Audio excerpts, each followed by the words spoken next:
Muito bem, pessoal. Estudados os princípios do direito do trabalho, as normas jurídicas aplicáveis ao direito do trabalho, finalmente agora nós vamos começar a estudar os personagens da relação de trabalho, especialmente da relação de emprego.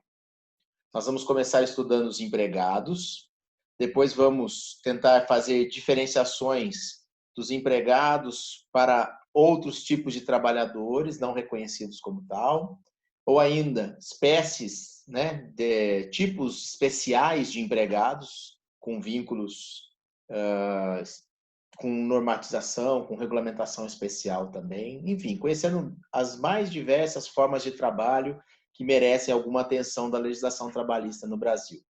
Mas o objetivo dessa aula, então, é estudar a figura do empregado, ver quem é o destinatário das normas da CLT, que os direitos que estão previstos na CLT são assegurados para quem trabalha com vínculo empregatício. E aí, sendo empregado, terá os direitos. Não sendo empregado, não terá, ou pelo menos não terá todos os direitos ali consagrados. Vamos pegar o nosso material de apoio aqui, que, aliás, eu preciso colocar lá no AVA para vocês, que ele está só aqui comigo por enquanto. Legal, eu posso ficar maiorzinho. Empregado. Pois bem, a primeira reflexão que eu faço com vocês é a distinção de relação de trabalho para relação de emprego. Eu já comentei com vocês, certa feita, sobre o interesse nessa distinção que havia antes da reforma da Previdência, quando a competência da Justiça do Trabalho era para julgar somente processos envolvendo empregados. E aí, se o trabalhador não fosse empregado, fosse um autônomo ou alguém que trabalhasse sem vínculo empregatício, ele não discutiria suas questões na Justiça do Trabalho. Então, essa distinção ela servia, inclusive, para definir a competência da Justiça do Trabalho. Aqui não, porque hoje, e a partir de 2005, a Justiça do Trabalho é competente para julgar as relações de trabalho como um todo, exceto do servidor público com um vínculo estatutário com a administração. Esses ainda não são da competência da Justiça do Trabalho. Mas a distinção aqui mais é para diferenciar e identificar o que é gênero e o que é espécie. E nós temos aqui uma afirmação. Toda relação de emprego é uma relação de trabalho, mas nem toda relação de trabalho é uma relação de emprego. E é uma afirmação verdadeira, que eu poderia também fazer da seguinte forma. Todo empregado é trabalhador, mas nem todo trabalhador é empregado. Ficou mais fácil assim, talvez, né? Porque para que eu seja empregado de alguém, eu tenho que disponibilizar minha força de trabalho de forma habitual, vou receber um salário e tudo mais. Existe o trabalho. Ah, mas eu conheço um empregado lá que não faz nada, um vagabundo. Será empregado por pouco tempo, porque tem aí também a própria legislação trabalhista tem a válvula de escape. Ah, se não gosta de trabalhar, se não trabalha, então vai ser mandado embora por justa causa também, né? Agora, existem pessoas que trabalham e trabalham muito, mas não são empregados. Como, por exemplo, o próprio empresário, né, o dono de negócio. O empregador mesmo trabalha bastante, mas não é empregado. Ou um representante comercial autônomo que corre, vai no cliente, vende, tem inclusive metas, mas não é empregado. Então, nós temos que saber, então, que a relação de emprego é uma espécie. O empregado é uma espécie do gênero trabalhador. A relação de emprego é uma espécie do gênero relação de trabalho. Uma contém a outra, uma é mais ampla que a outra. O universo de trabalhadores é maior que o universo de empregados, sendo certo que todos os empregados se encontram dentro do universo de trabalhadores. Qual é o traço comum entre empregados e trabalhadores sem vínculo empregatício? O contrato de ambos é um contrato de atividade. Uma classificação lá do direito civil. Quando estuda contratos, você vai ver lá uma classificação que é contrato de atividade. O que é o contrato de atividade? Um contrato em que a atividade pessoal de uma das partes, o trabalho humano, constitui o seu objeto. Eu estou contratando o seu tempo, eu estou contratando a sua disponibilidade, eu estou contratando a sua força de trabalho, eu estou contratando um ser humano. Isso tem que despertar a atenção do legislador, porque nós estamos falando de seres humanos e não de animais, de coisas, enfim, né? Então, isso já desperta algumas proteções e alguns institutos, porque eu não estou contratando, eu não estou comprando e vendendo uma coisa, um objeto, um quadro, um carro. Eu estou tratando da atividade pessoal, do trabalho de um ser humano em meu favor. Lembrando que esse trabalho é um direito humano fundamental, que merece respeito, proteção, não é? Então, a atividade de um ser humano é o objeto da convenção ou uma das obrigações que ela comporta. O contrato de emprego, o contrato de trabalho, ele tem essa característica, ele é um contrato de atividade, para encontrar uma classificação lá no direito civil. Muito bem. Seguindo no estudo agora da relação de emprego propriamente dita e da sua regulamentação, nós vamos informar inicialmente que para alguém ser considerado empregado, ele precisa preencher 5 requisitos. Todos os 5. À medida em que um desses 5 não seja preenchido, o trabalhador deixa de ser empregado. Ele é qualquer outra coisa, menos empregado, certo? Então, numa reclamação trabalhista em que alguém quer ver o vínculo de emprego reconhecido com uma outra pessoa, este tem o ônus de provar que preenche os 5 requisitos da relação de emprego.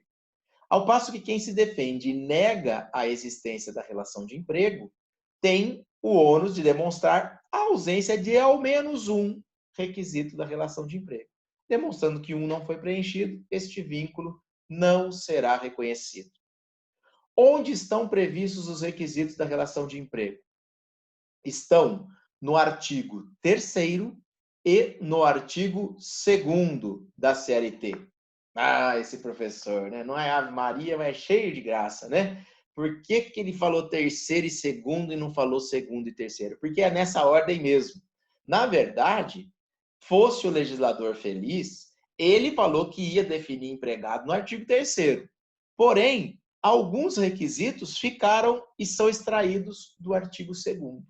A maioria está no 3º, que tem essa missão, que veio exatamente para definir empregado, mas um ou dois requisitos eu vou extrair lá do artigo 2º, que na verdade, você verá logo mais adiante, o artigo 2º define empregador, que é a nossa próxima aula. Aliás, uma aula um pouco mais distante, porque nós vamos estudar muito tipo de empregado ainda. Mas o artigo 3º define empregado, o 2º define empregador, mas da definição de empregador eu extraio uma ou duas características, requisitos, né, da figura do empregado. Então vamos conhecer aqui a redação, primeiro do artigo 3º, que já está aqui embaixo para vocês, artigo 3º da CLT. Considera-se empregado toda pessoa física, primeiro requisito, que prestar serviços de natureza não eventual, segundo requisito, não eventualidade, a um empregador, sob a dependência deste, nós vamos chamar essa aqui de subordinação, e mediante salário. A esta característica damos o nome de onerosidade. Empregados não trabalham de graça. Empregados trabalham para receber um salário, portanto, o contrato é oneroso. Note, então, que eu extraí do artigo 3º, que veio dizer o que é que se considera um empregado, 4 requisitos: pessoa física, não eventualidade, subordinação e onerosidade. 4 requisitos. Daqui a pouco nós vamos estudar e analisar um a um para que possamos destrinchar aqui como que se daria uma distinção. Então se não for pessoa física, não é empregado, como é que faz e tudo mais, né? Mas eu disse que eram 5 requisitos e por enquanto eu só conheço 4. Onde estaria o 5º elemento, o 5º requisito? Como eu disse a vocês, lá no artigo 2º da CLT. O artigo 2º, veja, ele vem para definir empregador. Considera-se empregador. Vamos ver a definição de empregador, então. Considera-se empregador a empresa individual ou coletiva que, assumindo os riscos da atividade econômica, admite, assalaria e dirige a prestação pessoal de serviço. O empregador, então, é a empresa individual ou coletiva que, assumindo os riscos da atividade econômica, admite, assalaria e dirige a prestação pessoal de serviço. Notou ali 3 verbos, né? Admitir, assalariar e dirigir. Às vezes nós temos reclamações trabalhistas e em tempos de terceirização, quarteirização e muitos negócios envolvendo várias empresas e a disponibilização da mão de obra de uma para outra, por vezes o trabalhador sequer consegue identificar quem era realmente o seu empregador. Ou pedindo vínculo com uma, essa para se eximir de alguma obrigação, fala, não, quem era o empregador era o outro, enfim, indica uma outra empresa e coisa do gênero. Muitas vezes, na minha decisão, quando eu tenho que definir quem foi o empregador, eu uso essa maneira, né? Eu digo assim, o empregador é quem admite, assalaria e dirige. Quem conjugou esses verbos? Quem admitiu? Quem assalariou? Quem dirigiu a prestação pessoal de serviços? Quem o fez é o empregador. Quem não o fez, quem somente disponibilizou ou aproveitou, enfim, fez alguma coisa, talvez não seja reconhecido como empregador. Mas a nossa aula não é de empregador, a nossa aula é de empregado. E a gente quer saber o que é que o artigo 2º traz como requisito para empregado, para a definição de empregado. Note que o empregador é a empresa individual coletiva que, assumindo os riscos da atividade econômica, admite, assalaria e dirige. Dirige o quê? Uma prestação pessoal de serviço. Você já ouviu falar muitas vezes no seu curso que a lei não contém palavras inúteis. Quando se define empregador, se diz que ele dirige uma prestação pessoal de serviço. E não uma simples prestação de serviço, mas uma prestação pessoal de serviço. O que é uma prestação pessoal de serviço? Em primeiro lugar, vamos pensar o seguinte. Quando, numa relação de emprego, né, eu tenho empregado e empregador, quem é que presta o serviço? Quem é que trabalha efetivamente? O empregado. O empregado é contratado para prestar o serviço. Logo, quando eu trato aqui na parte final da definição de empregador de prestação de serviço, eu estou dizendo daquilo que o empregado faz, o trabalhador faz. E estou dizendo que esta prestação de serviço dele é pessoal. Logo, esta pessoalidade é uma característica do empregado e da forma como ele trabalha, e não do empregador. É algo que adjetiva, que caracteriza a prestação de serviço do empregado. E este, portanto, é o requisito da definição de empregado que eu extraio do artigo 2º. É o 5º requisito, é a pessoalidade. Veja, o empregado, ao dizer que ele trabalha com pessoalidade, eu não estou dizendo a mesma coisa de que ele tem que ser pessoa física, que é o outro requisito que está lá no artigo 3º. Aqui, eu quero dizer o seguinte, ele e somente ele pode trabalhar. Um empregado não pode mandar o primo, o irmão, trabalhar no lugar dele. Ele foi contratado. Ele é o cara. Ele é especial. Por isso que ele foi contratado. Mas ele não pode mandar outra pessoa para executar o contrato no seu lugar. Então, eu tenho aqui o 5º requisito da relação de emprego, que é a pessoalidade. Lembrando, vamos estudar agora, em sequência, um a um. Bonitinho, para não ter dúvida. Enumerando, então, e com olhos aqui na legislação. Primeiro requisito da relação de emprego, o empregado é uma pessoa física. Segundo requisito, trabalha de maneira não eventual, podemos chamar também de habitualidade. Segundo requisito. Sob a dependência do empregador, subordinação. Mediante salário, onerosidade.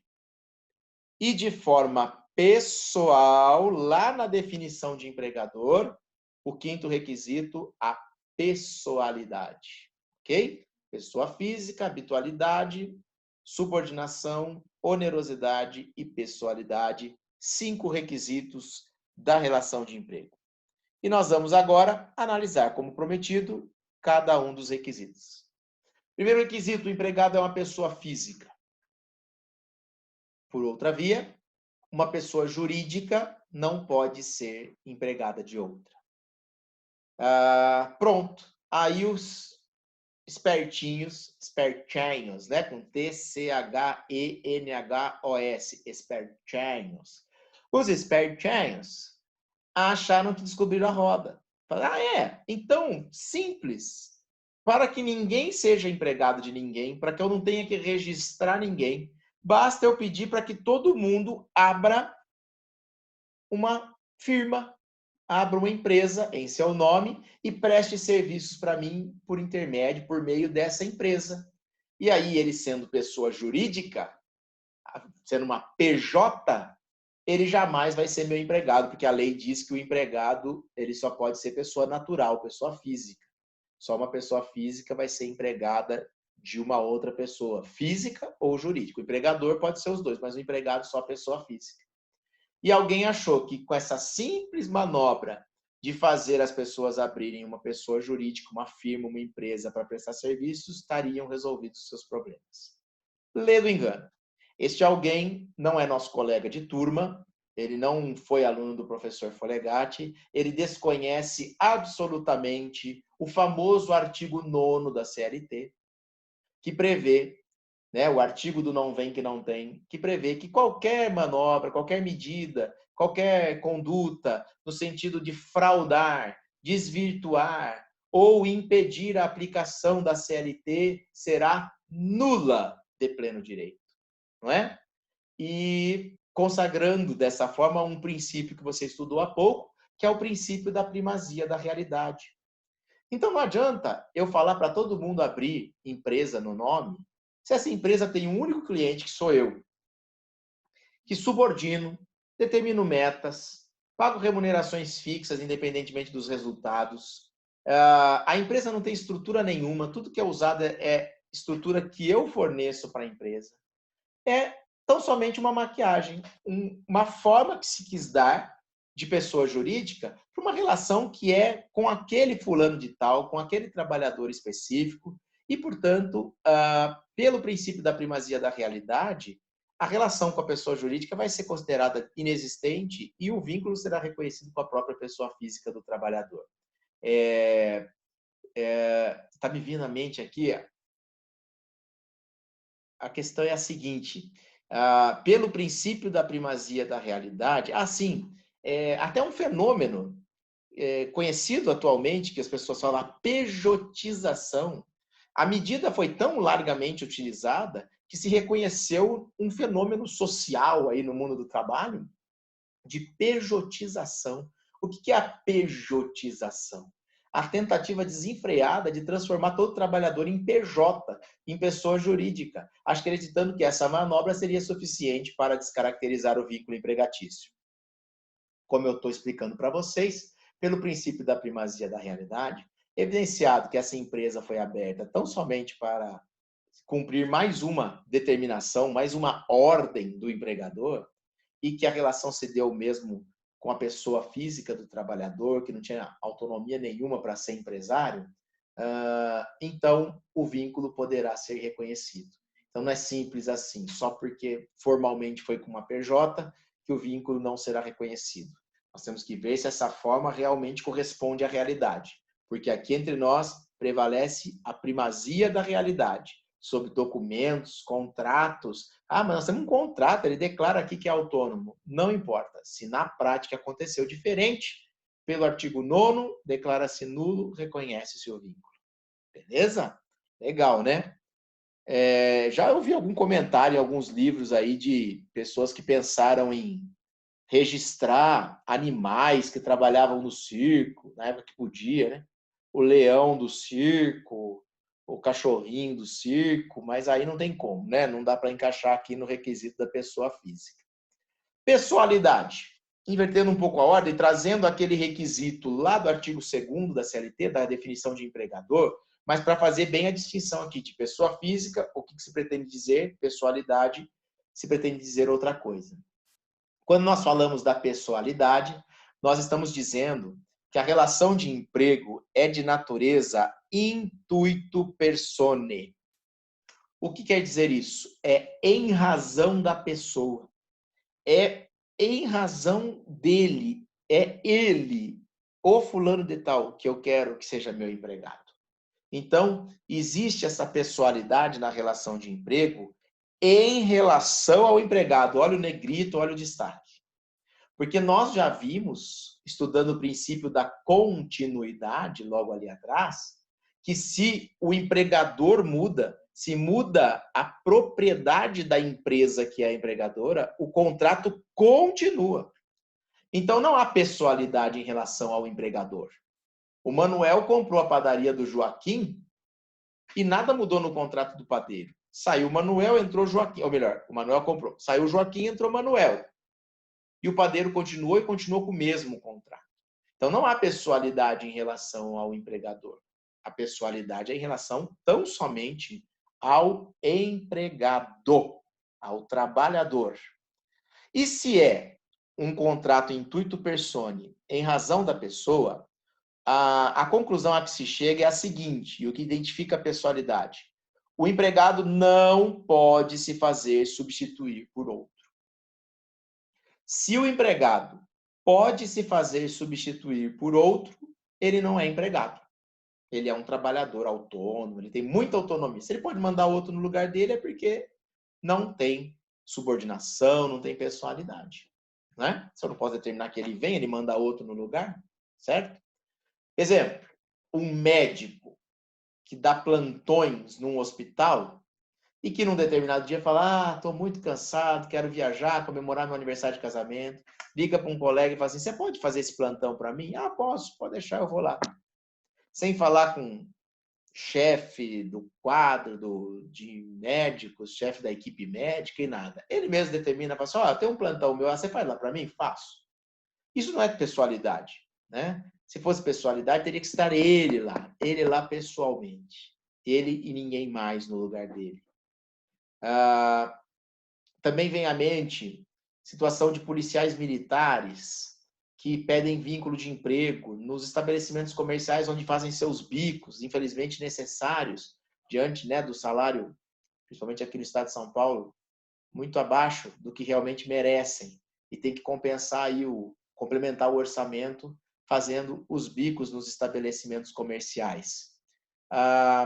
Eles podem ser reconhecidos como empregados? Até podem. Existe súmula do TST dizendo que se preencher os requisitos da relação de emprego, poderão.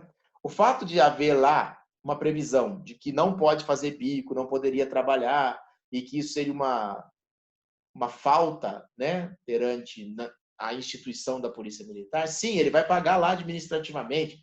Não sei se vai pegar lá um gancho, ficar lá um período preso administrativamente, alguma coisa assim. Mas isso não significa que o vínculo aqui fora deixou de existir. O difícil para mim, confesso, é conseguir preencher os 5 requisitos nessa forma de trabalho.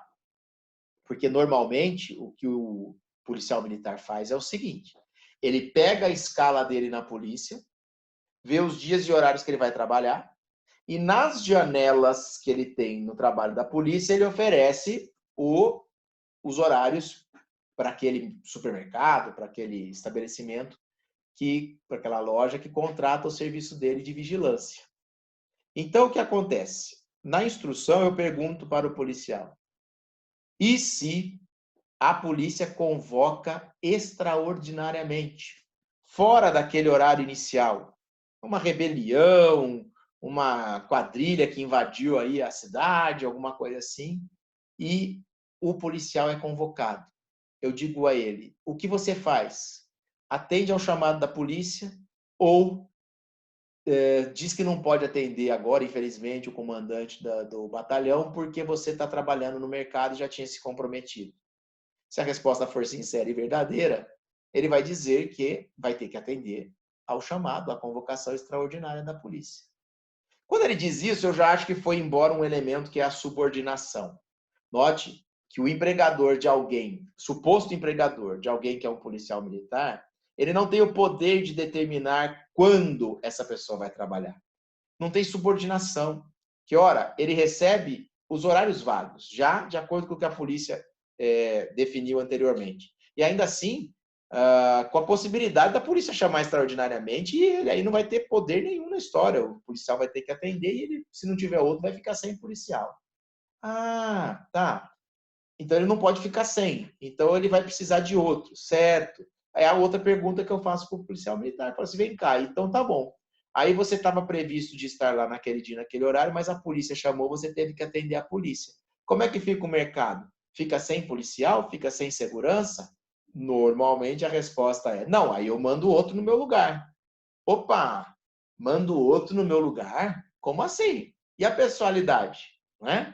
Então, nessa situação do policial militar, alguém que está na ativa, que realmente está trabalhando, o que nós vamos verificar é quase ao meu ver, uma dificuldade muito grande, não uma absoluta impossibilidade, mas uma dificuldade muito grande do vínculo ser reconhecido por dois fatores. A ausência de subordinação, porque o empregador não pode determinar exatamente dias e horários em que ele quer que a pessoa trabalhe, ele fica com o que sobrou, e a pessoalidade, porque nessa hipótese de uma convocação extraordinária, ele manda outro no lugar, o que o empregado, de fato, não pode fazer.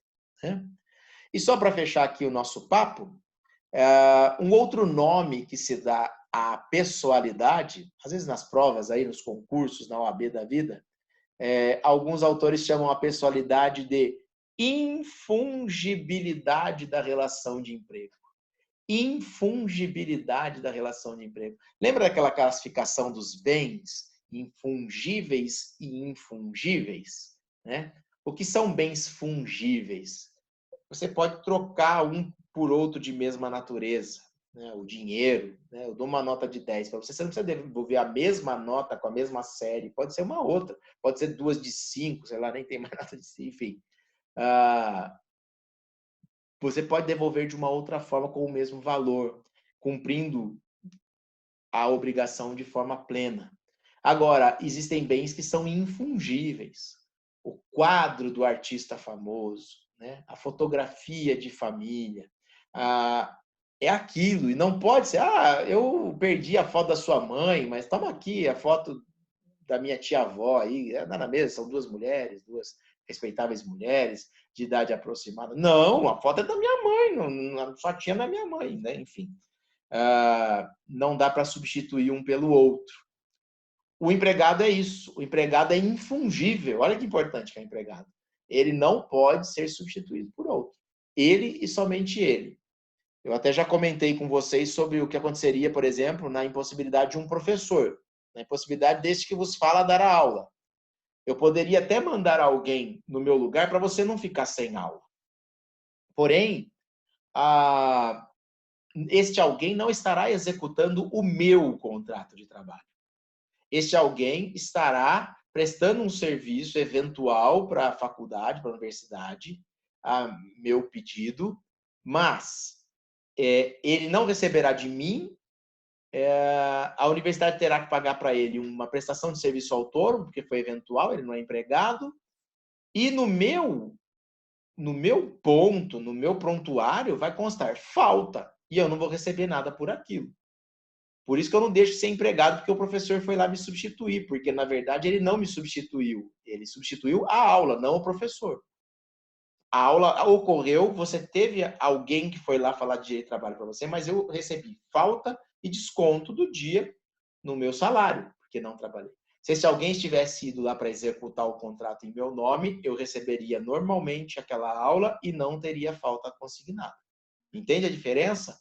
Pois bem, então nessa situação de substituição, na verdade, o que foi não foi para executar o meu contrato, ele foi para uma substituição. Pois bem, sobre pessoalidade é isso. Vamos falar de não eventualidade, que é a expressão da lei. Não eventualidade. Que a doutrina também refere como habitualidade ou permanência. Este requisito quer dizer o quê? Que o empregado trabalha de forma repetida, ainda que não diariamente. Ainda que não todos os dias, mas a presença do empregado no trabalho é algo não eventual. E aí eu vou trabalhar com vocês um conceito. O que é eventual? O que seria eventual? Ah, esse aí ele é eventual, ele não é habitual, ele é eventual. Uma ótima definição para balizar aqui a nossa análise é esta daqui, olha. Eventual é aquilo que eu não sei nem se e nem quando eu vou precisar. Ou não sei se e nem quando vai ocorrer. Isso é eventual. Isso é eventual. Quando ele virar, não sei. Alguém chega lá no lugar onde uma pessoa trabalha eventualmente. O fulano trabalha aqui? Eventualmente. Quando que ele vai estar por aqui que eu estou precisando falar com ele? Não sei, rapaz. É eventual. Eu não sei nem se ele vai vir de novo, se eu vou precisar. E se for precisar, eu não sei quando isso vai acontecer. Isso é eventual. Agora, o empregado pode trabalhar uma vez por semana. Um garçom de um restaurante trabalha aos sábados, porque sábado é o dia de maior movimento. Durante a semana, ou tem uma equipe menor de garçons, ou o dono do estabelecimento dá conta de servir lá as refeições. Ele só trabalha de sábado, ele vai lá das 12 às 15, faz um intervalo, depois volta às 18 e fica à noite também num bar lanchonete lá, completando aí uma jornada de mais ou menos 8 horas. É uma vez só por semana, né? Mas é habitual, toda semana. Se alguém aparece e fala, o fulano trabalha aqui, trabalha. Quando é que eu posso encontrar? Sábado, tal horário e tal horário. Se vier aqui, ele vai estar aqui. Isso não é ser eventual. Eu sei que vem e sei quando vem. Aí já basta uma não eventualidade, né? Uma vez por semana já é não eventual. Eu distingui aqui em cima que não eventualidade é diferente de continuidade. A continuidade é um conceito que nós importamos e costumamos ver na definição de empregado doméstico. Sempre na lei do doméstico, desde aquela de 73, com as alterações que vieram até a lei complementar agora de 2015, que nós vamos estudar de cabo a rabo daqui a pouquinho, no caso do empregado doméstico, fala-se em continuidade. Não se fala nem em habitualidade, nem em não eventualidade. O que é a continuidade? A continuidade presume uma sequência maior, uma presença maior do empregado no local de trabalho. Contínuo, né? Um espaçamento pequeno entre o último dia trabalhado e o próximo. Diferente esse que trabalha uma vez por semana não tem continuidade, se dissolve muito em vários dias que ele não aparece a prestação de serviço dele.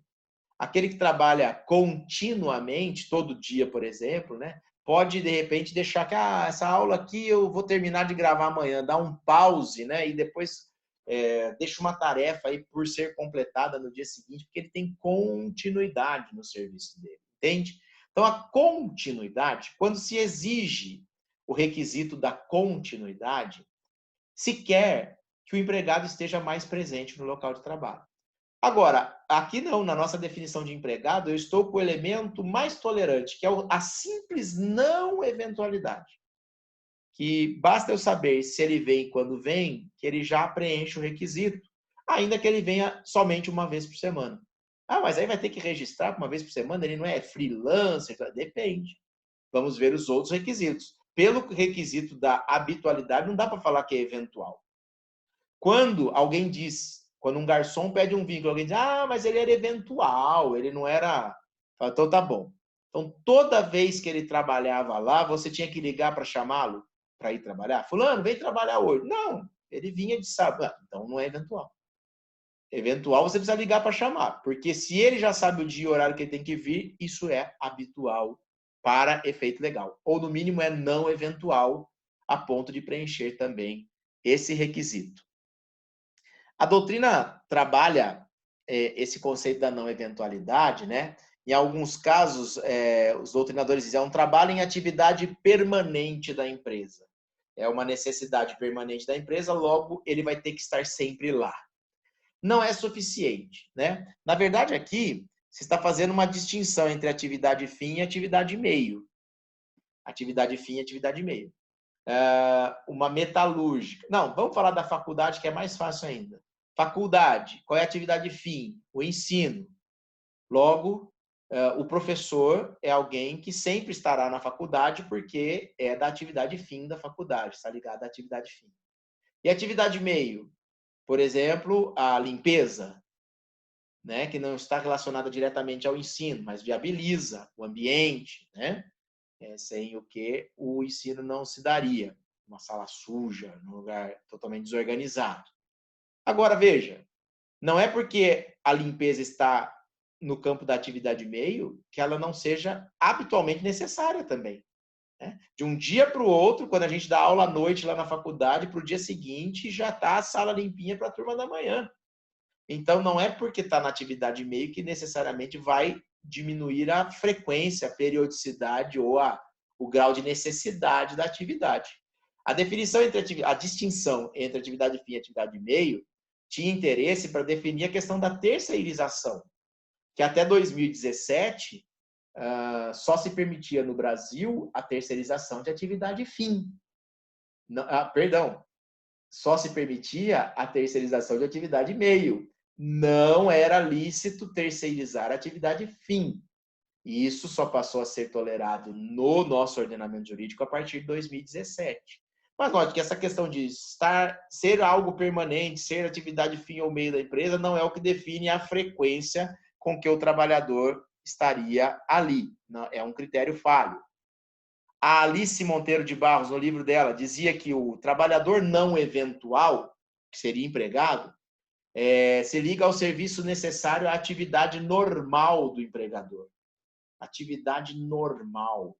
Não é exatamente isso também, né? Normal poderia ser tanto fim quanto meio, mas ainda fica algo vago, porque eu posso ter ali no restaurante, por exemplo, dependendo do que eu faço ali, eu sou o rei do torresmo, a caixa de gordura da minha cozinha, ela enche toda semana. Eu preciso do rapaz que limpa a caixa de gordura toda semana ali. Isso dá uma habitualidade para ele, embora ele não esteja na atividade normal, né? Não é a atividade normal do restaurante, a limpeza da caixa de gordura. Enfim, nossa, que exemplo horrível que eu peguei, né? Mas foi o que veio na cabeça aqui. Muito bem. Isso é muito importante. A figura da não eventualidade ela foi relativizada com a reforma trabalhista. Até isso a reforma trabalhista conseguiu. Porque se criou a figura de um trabalhador que é empregado, que você já ouviu falar certamente. Estamos falando do trabalhador intermitente. Já ouviu falar? Na época da reforma ficou muito famoso. O trabalho intermitente. Pessoal, o intermitente, ele será registrado, ele é empregado, mas ele excepcionalmente é um empregado que não preenche o requisito da habitualidade. Eu vou explicar para vocês agora, com base aqui na própria definição legal. O intermitente ele é referido inicialmente no artigo 443 da CLT.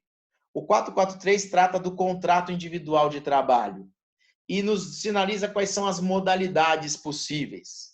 Ele pode ser tácito ou expresso, ele pode ser verbal ou por escrito, quanto à forma, ele pode ser por prazo determinado ou indeterminado, com relação à duração, lembrando que a regra, pelo princípio da continuidade, é o contrato por prazo indeterminado, e ele ainda pode ser para a prestação de trabalho intermitente. Note quem foi que deu essa redação aqui, ó, Lei 13.467 de 2017, a Lei da Reforma Trabalhista. Criou a figura do intermitente. No parágrafo 3º do 443 vem o que se considera intermitente. Considera-se como intermitente o contrato de trabalho no qual a prestação de serviços com subordinação não é contínua. Não é contínua. Não falou que é eventual, né? Mas diz que não é contínua. Ocorrendo com alternância de períodos de prestação de serviço e de inatividade. Ele vem, trabalha, depois ele fica um tempo sem aparecer. E quando é que ele volta? Aí que está o detalhe, não sabemos. Quando o empregador precisar, ele vai chamar. Isso é a figura do intermitente, por incrível que pareça, né? Olha só, os períodos de serviço e de inatividade podem ser determinados em horas, dias ou meses. Eu posso ficar mais de mês sem aparecer, ou sem ter trabalho designado para mim. E eu não, ainda assim não deixo de ser empregado se a minha contratação se deu na modalidade do trabalho intermitente. Muito bem. Olha lá, independentemente do tipo de atividade do empregado e empregador, exceto para aeronautas, que têm legislação própria. O aeronauta, que é o piloto do avião, diferente do aeroviário, né, que seria o comissário de bordo, por exemplo. Os pilotos, eles têm escalas diferenciadas, que fizeram a viagem, foram, aí depois tem que ver a hora que vai voltar, e a gente tem que ter uma equipe maior do que o número de voos, que vai que alguém atrasa, tem um problema, tem um piriri, alguma coisa assim. Então, alguns ficam lá num sobreaviso. Então, houve uma preocupação dos aeronautas no sentido de que eles passassem a ser tratados como intermitentes também. Porque o tempo de espera deles lá, ainda que não voem, é remunerado. E se poderia entender que não, que como intermitente ele está lá e se não trabalhar não vai receber também. O lobby foi bom no Congresso a ponto de eles conseguirem inserir, né, também aqui pela Lei 13.467, Lei da Reforma Trabalhista, os aeronautas conseguiram ficar de fora aí da incidência das normas do trabalho intermitente. Mas veja só, né, como a não eventualidade aqui não é um requisito preenchido pelo intermitente, ainda assim, por uma opção legal, ele não deixou de ser empregado. O objetivo aqui era trazer para a formalidade um grande número de trabalhadores, os freelancers da vida. Aí. Garçons, como os do exemplo que eu usei, são muito comuns nessa situação. Buffets, né, que contratam festas, dependendo do tamanho da festa, eu vou precisar de um número X de garçons. Então, não adianta eu ter uma equipe de empregados diretos de 100 garçons para atender formaturas, né, no mês de março, se no resto do ano eu não tenho esse movimento. Então, é melhor eu ter uma equipe de garçons empregados habituais fixa, menor, e aí vou utilizando ou a mão de obra autônoma de freelancers mesmo, ou para acabar com o problema da discussão se é empregado ou não, registro como intermitente e pago na medida em que o trabalho foi necessário. Dali para frente, a regulamentação do intermitente foi dada lá no 452A, quando estudarmos os tipos de trabalhadores em espécie, nós vamos estudar o intermitente especificamente, ok? Pois bem, próxima característica, a onerosidade. Onerosidade, que se opõe à gratuidade. O contrato de trabalho não é gratuito, ele é oneroso. Eu coloquei aqui, ele é bilateral, porque nós temos dois polos, né? O empregado e o empregador, polo ativo, polo passivo. Ele é sinalagmático. Lembra do que significa isso? Sinalagmático. Deveres e obrigações nos dois polos da relação. Nem só de deveres vive o empregador, ele também tem direitos, nem só de direitos vive o empregado, ele também tem deveres.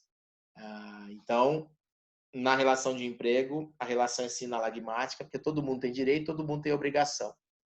E também, além de ser bilateral e sinalagmático, o contrato é oneroso. A principal obrigação do empregado é trabalhar, né? Ele tem que prestar o serviço. A principal obrigação do empregador é pagar por esse serviço. Porque o pessoal costuma dizer lá fora, ninguém trabalha de graça, né? Até trabalha. Nós sabemos de várias pessoas que trabalham sem remuneração, num trabalho voluntário, por exemplo, né? Que não deixa de ser trabalho, mas não é emprego. E exatamente pela falta de onerosidade, porque faz gratuitamente. Porém, se alguém é empregado, certamente o trabalho se dá de forma onerosa. Então, estamos afirmando aqui, sem medo de errar. Trabalho gratuito não configura emprego. Vai ser um trabalho voluntário, por exemplo, mas não vai ser trabalho como empregado. Empregado não será. Lembrando que trabalho gratuito é diferente de caráter lucrativo do empreendimento ou do empregador. A gratuidade aqui é do ponto de vista do trabalhador e não do empregador. Porque eu posso ter uma obra de caridade e vivo de doações. Montei até um telemarketing. E eu preciso de pessoas que fiquem lá ligando para conseguir essas doações ou para administrar essas doações. A menina que está lá atendendo o telefone, ela não tem nada a ver com o meu empreendimento, se eu quero fazer caridade, se eu não quero. Ela está lá dedicando o tempo dela, buscando o leite das crianças dela, o ganha-pão dela. Se ela não ganhasse nada, ela estava na casa dela e não sentada ali diante do telefone, falando com as pessoas. Então, para ela, não tem nada de gratuito, não tem nada de assistência, independente. Ela pode até se engajar com a causa, mas se ela está lá para receber o salário dela, né? Então, para confirmar isso aqui, sociedades beneficentes também podem ser empregadoras. É o que está dito no parágrafo 1º do artigo 2º. Nós lemos lá o artigo 2º, que define empregador, né? Olha lá, trouxe aqui de novo. Considera-se empregador empresa individual ou coletiva que assume os riscos da atividade econômica e admite, assalaria e dirige a prestação pessoal de serviços. Vem o parágrafo 1º. Equiparam-se ao empregador. São os chamados empregadores por equiparação. Porque o legislador entendeu que eles também são como empregadores, embora não sejam necessariamente empresas. Esse é o ponto. Por isso que é por equiparação. Quem que se equipara ao empregador? Para efeito exclusivo da relação de emprego, ou seja, para considerar ali o empregador e o empregado, profissionais liberais, um advogado que contrata lá uma secretária, alguma coisa assim, instituições de beneficência, olha aí, cuidado com beneficência, né? Não é beneficiência, né?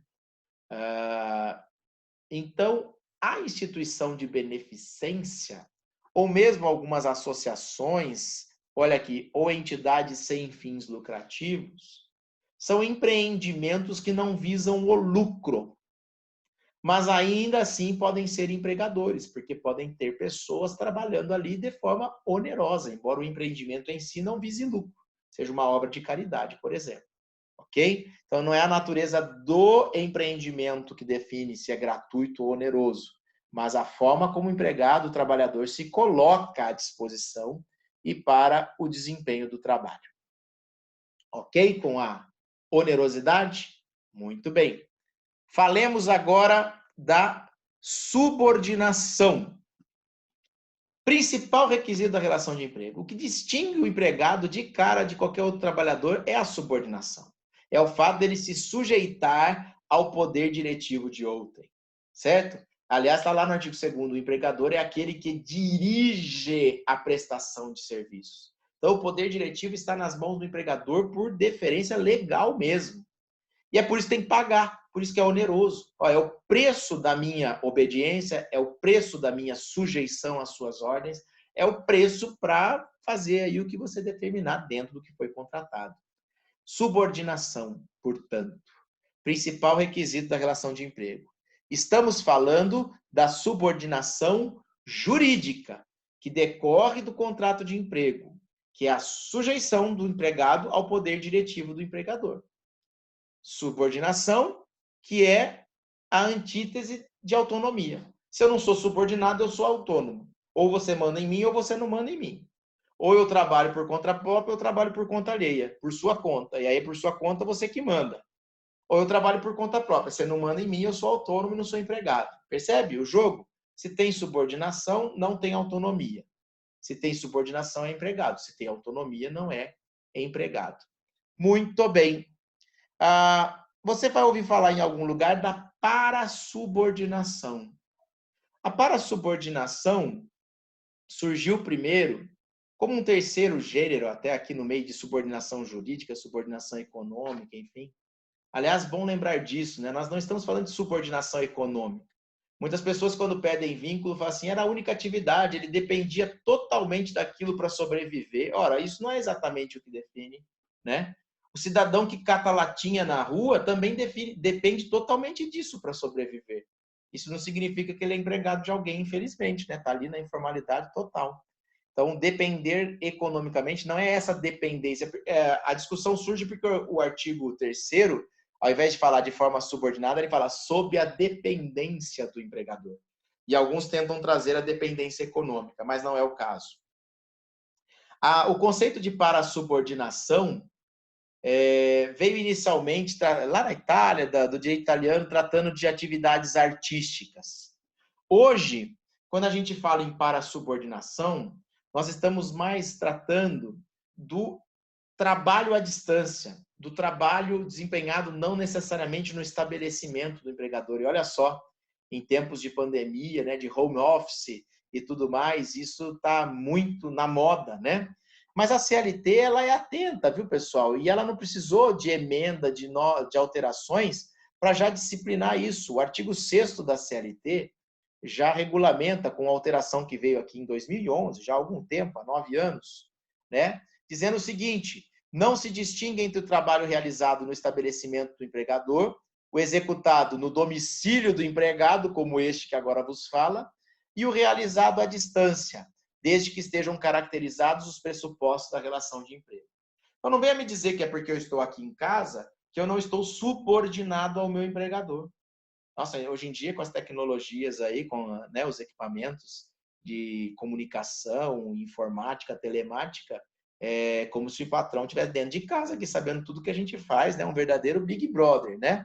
Então, a CLT já vem logo dizendo o seguinte: não é porque eu não estou diante dos olhos do meu empregador que eu não sou subordinado. Não é isso que distingue, né? Então, não se distingue entre um trabalho no estabelecimento do empregador, na minha casa, ou seja, no domicílio do empregado, ou o realizado à distância, desde que os pressupostos da relação de emprego estejam caracterizados, sendo possível se estabelecer a subordinação também à distância. Veja como os meios telemáticos e informatizados de comando, controle e supervisão se equiparam para fins de subordinação jurídica, olha aqui, ó, subordinação jurídica aos meios pessoais e diretos de comando, controle e supervisão do trabalho alheio. Então, de repente, o palm top daquele que está na rua, o próprio celular com GPS, o computador, o sistema, a videoconferência, são meios telemáticos, informatizados, que se equiparam para exercer controle e subordinação a ponto, né, de se caracterizar uma subordinação jurídica. Olha, isso está na CLT desde 2011, né? Quando, olha, será que em 2011 já tinha o WhatsApp, por exemplo? Não tinha nem o WhatsApp ainda. Será? Agora não tenho essa lembrança histórica. Facebook, né, 2009. Acho que não tinha WhatsApp nessa época, não, hein? Enfim.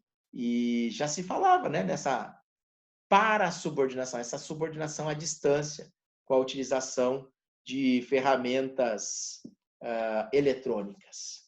Lembrando também de trabalhadores intelectuais, em que se discute a possibilidade ou não de haver uma subordinação. Pense em você formado daqui a um tempo, daqui a 1 ano e meio, e você sendo contratado num escritório. Você vai poder ser empregado? O advogado, ele tem subordinação? Qual é o limite dessa subordinação? O dono do escritório pode determinar que você defenda a tese A ou B? Se você entender que a tese A ou B determinada não é a correta para o caso, você poderia se negar a fazer a peça, por exemplo? A assiná-la? Olha que interessante, né? Essa subordinação no trabalho intelectual, que está cada vez mais proletarizado, essa que é a verdade, né? Cada vez com menos autonomia, menos glamour, inclusive nas nossas carreiras jurídicas, né? A subordinação aqui, pessoal, ela é mitigada, você tem muito mais condições de discutir com o seu empregador, tem algumas prerrogativas da própria profissão, porém, não se concluirá pela ausência de subordinação. Então, trabalhadores intelectuais também poderão ser empregados, sim, senhor, como muitos empregados são em grandes escritórios. Aqui nós vimos os 5 requisitos da relação de emprego que eu já havia apresentado para vocês. A pessoa física, a pessoalidade, a não eventualidade, a habitualidade, a onerosidade e a subordinação. Fala-se ainda num 6º elemento. E esse 6º elemento seria a alteridade. Alteridade. Alter, outro. O que seria a alteridade? A análise que se faz que o empregado não trabalha por conta própria, como nós vimos quando falávamos de subordinação. Não, ele não trabalha por conta própria. Ele trabalha por conta alheia, por conta de outro, do alter, do outro. Portanto, a relação de emprego tem alteridade. É o fato de alguém trabalhar por conta alheia. Mas de onde que se tirou isso? Também do artigo 2º da CLT, que define empregador. Seria uma outra característica extraída do artigo 2º. Onde? O artigo 2º está aqui em cima. Vamos buscar ele de novo. Aqui, ó. Considera-se empregador a empresa individual ou coletiva que, assumindo os riscos da atividade econômica, quem assume os riscos da atividade econômica numa relação de emprego? É a empresa, não é o empregado. O empregado não assume os riscos da atividade econômica, ele trabalha por conta da empresa, por conta e risco. Note, a empresa faliu. Você vai lá no processo de falência, os credores estão lá se habilitando. Boa parte desses credores, quem são? Os empregados, ex-empregados, talvez, da empresa, que têm direito ao salário até o último dia em que a empresa ficou aberta. A culpa não é deles que a empresa faliu, né? Eles não assumem o risco dessa atividade econômica. O salário é devido até o fim, porque o trabalho foi prestado. Então, o empregado não está nem aí se a empresa está dando lucro, se não está dando lucro, se ela está no vermelho. É óbvio que ele se preocupa porque não existe quem sobreviva sempre no vermelho. É a continuidade do trabalho dele que também está em risco, está em jogo. Agora, não adianta falar, esse mês não tem salário porque nós estamos no vermelho. O salário é devido do mesmo jeito, porque quem assume os riscos da atividade é o empregador. Também quando está nadando de braçada com lucro enorme, não precisa necessariamente aumentar o salário de todo mundo, né? Aumenta o lucro, guarda mais dinheiro. Mas na hora do revés, para quem tem o ônus, tem que ter o bônus também. Então, desta característica de empregador, é ele que assume os riscos da atividade econômica, se extrai uma característica do empregado. Ele não assume os riscos, portanto, ele trabalha por conta alheia. É a essa característica que se dá o nome de alteridade. Eu uso muito também quando estou trabalhando com vendedores, representantes comerciais, saber se ele assume os riscos da atividade dele ou se trabalha totalmente dentro da estrutura da empresa, sem correr risco, sem gastar com nada, sem gastar combustível no carro, sem ter conta de telefone para pagar. Se é por conta do outro, empregado. Se é por conta própria, trabalhador autônomo. Que bom! Estou indo me encontrar com vocês agora no nosso chat ao vivo. Estava gravando isso aqui agora, no final da tarde desta segunda-feira. Vimos os requisitos da relação de emprego e, a partir de agora, veremos relações de trabalho lato sensu, em sentido amplo. Vamos ver alguns tipos de empregados e outros tipos de trabalhadores que, por um ou outro requisito ausente, não serão considerados empregados. Valeu, pessoal. Famosinho. Tchauzinho em tela cheia. Obrigado pela companhia. Vamos nos ver ao vivo agora. Por isso eu tenho que terminar nossa aula. Beijo, fui.